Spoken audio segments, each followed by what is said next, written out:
Has declared that her gender identity is female. The declaration cannot be changed for sporting purposes for a minimum of 4 years. The skater's total serum testosterone level must remain below 5 nanomoles per litre of blood throughout the period of desired eligibility to compete in the women's category. The ISU's new regulations toughen the testosterone restrictions. However, the International Olympic Committee sticks to a lower bar. Back in 2015, it drew up guidelines for international sport federations, ensuring eligibility for transgenders whose primary sex hormone is below a level of 10 nanomoles per litre, twice that of the current ICU regulation for testosterone. The Olympic Committee recently admitted that its rules on sex reassignment were falling behind the current science and should be updated. Well, let's debate the issue with political and social commentator Lauren Chen and lawyer and transgender activist Stephanie Hayden. Always good to have both of you on the programme. Stephanie, I want to start with you. Studies do seem to suggest that men have larger bones, higher bone density, higher muscle density, even with lowered testosterone. So isn't that a worry for fair competition? This is why it's important that every governing body for each individual sport draws up its own rules and regulations based on the best available scientific evidence available for that sport. Now, in the case of the ice skating authorities, it seems to me that they have done just that. So you have the situation where female to male athletes, there's no apparent restriction, but for male to female, they have set testosterone levels which they expect the transgender female athlete to be below in order to compete in the female category. And that, to me, is a very sensible compromise. We must absolutely respect sporting integrity, but we also have to expect and understand that in the changing social landscape where transgender males and females are becoming more visible in society, there has to be a way of accommodating all the competing interests. And it seems to me that governing bodies, with all the best available science for their sport, are best placed to make that decision. I mean, Lauren, we did hear that testosterone level rules are extremely strict for trans athletes. Do you think that protects the female rivals? Unfortunately, no, I don't think this protects them nearly as much as the purpose of gender-segregated sports was designed to protect women. As you mentioned earlier, there are differences between transgender women and biological females that exist beyond the testosterone levels. If you are someone who developed biologically as a male, your bone density, your muscle density, all of this will be different, and these differences will not be changed simply by going on hormone blockers or taking more estrogen. These are athletes, if you are trans, that have an innate biological advantage over females. And I think we need to remember that we all want to be compassionate and tolerant, of course, but the entire reason why sex segregation in sports exists in the first place is because biological males do have that advantage over females. So by allowing transgender athletes to compete in the women's category, unfortunately, we are essentially nullifying the reason why we have women's teams in sports in the first place. I mean, Stephanie, listening to Lauren there, obviously there are many female athletes who have been training their whole lives for these large competitions. They put everything in. They are in the overwhelming majority. Those who are biologically born female then compete in the female category. A lot of them are coming out and saying, I don't want trans competitors because it means I'll never be able to win. It's unfair. Shouldn't their rights also be respected here? OK, well, let's look at the evidence of this. There was a recent controversy only last month at the Tokyo Olympics over the transgender female weightlifting competitor from New Zealand. What actually happened? Well, that particular competitor came absolutely nowhere in the competition. So if the arguments of those that say it's unfair, transgender female athletes are really men dishonestly trying to win gold medals by saying they're now women, well, you would have expected a whole range of sports to be affected. But when it actually happened last month, well, surprise, surprise, not only did the transgender female not win the gold medal, the transgender female came absolutely nowhere. Now, what this really is about is yet another attack on a minority demographic and an attempt to exclude them from society with any argument possible disguised as reasonable concerns. When you look at the evidence, in particular what happened last month, it doesn't even begin to stand scrutiny. I mean, Lauren, how do we then strike a balance between fair competition and the rights of trans athletes who also, want to be able to participate fully in the category that they identify with? Well, the thing about participating in competitive sports is that it is not an inherent human right. I was also not included at the Olympics and did not win any Olympic medals. That does not mean by any stretch of the imagination that my human rights were being denied. I've heard some people talk about, all right, then if you are someone who's trans and you want to be in a competitive sport, perhaps there should be trans-only leagues, or there are leagues where people can, volunteer to participate against trans competitors if they feel comfortable with that, but just throwing all of women's sports under the bus in its entirety, I don't think is the answer. And the other guest mentioned Laurel Hubbard. Just because one trans athlete failed during the competition, that doesn't mean we can ignore the biological reality and science. There are a disproportionate number of trans athletes who are male to female winning championships and world records, when if you look at the actual percentage of the trans population, it's disproportionate. We see in Canada there's a specific a biker who was female to male who has won the numerous women's titles, and not only are they male to female, they're also older. So I don't think there's enough grounds to just dismiss biology based on the one case of Laurel Hubbard.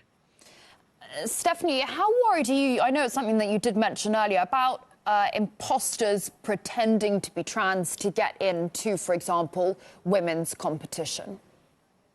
Well, it seems to me that that particular argument is absolutely and utterly bonkers. It's almost like the argument that men are going to say they're women so they can enter the women's toilets to do harm to women. There's just no evidence of that. And the whole premise doesn't even stand scrutiny. To change the hormonal makeup of your body is not something one can do overnight. It takes actually quite a few years. And I would also add that when you're on estrogen, it does have a profound effect on your muscle mass, on your strength. And to think that any male is going to suddenly say, you know what, I'm going to change my hormonal makeup, my identity, and even legal identity. And as you pointed out at the beginning of this debate, in the ice skating sport, they require at least a 4-year commitment to the acquired gender. If you think anyone's really going to do that just to potentially get a gold medal, I'm sorry, I just don't think that's in the realm of reality. Lauren, is there any kind of trans athlete or, for example, a medical benchmark that you'd be happy with in female competitions, or is it something that you want a blanket ban? I would prefer a blanket ban, and I know so many other female athletes would also prefer that. Look, when it comes to the biological reality, there is a reason why we don't see this conversation coming up when it comes to female to male transgender athletes, and that is because you can take your hormones, after transitioning or during transitioning, but that does not change that if you develop as a female or a male, your biology will be different. And, I think the issue of, no one would just say they were trans in order to win these competitions. I don't think it's very practical to have a system that is based entirely on someone's word or the honor system. And we have, by the way, seen that in California prison systems, for example, there are female inmates who have become pregnant since allowing trans inmates into female-only or women's-only prisons, rather, which is essentially rape because inmates cannot consent when they are in the criminal justice system. So I think we do see that with all of the athletes who are gaining prominence, wealth, and publicity, I don't think it's past someone to perhaps say, yes, I am trans in order to gain this recognition. If we look at all of the trials and tribulations every single athlete puts themselves for in order to gain that recognition and that glory, no, I don't think it's out of the realm of the question that perhaps someone who is doing this, who's a biological male, may not actually be experiencing gender dysphoria. I mean, Stephanie, do you think that we're heading towards a future where there are no gender divisions in sports, but rather there's, for example, an ability level division? And do you think that that would be a compromise that people would say, OK, well, actually, that sounds fair? I don't believe we are. At the moment, society, rightly or wrongly, is organised on a gender binary, and I personally do not see that changing anytime soon. So we have to work within the male and female categories. And, you know, if I may say so, Lauren revealed her true colours with the call for a total ban on transgender females participating in sport. Well, that wasn't a secret. I say that very openly. Well, whatever, you've just said it now, and I've only met you for the first time here on this channel. But the point I'm making is that you're calling for it. And that is the real agenda here. It is about excluding transgender females from society. And that is down to an inherent... Sports is not society. No, it is society. Sport is part of society. You know, you say so are we it's excluding not a human biological right. males from society by not letting them, even if they identify as male, by not letting them compete with females?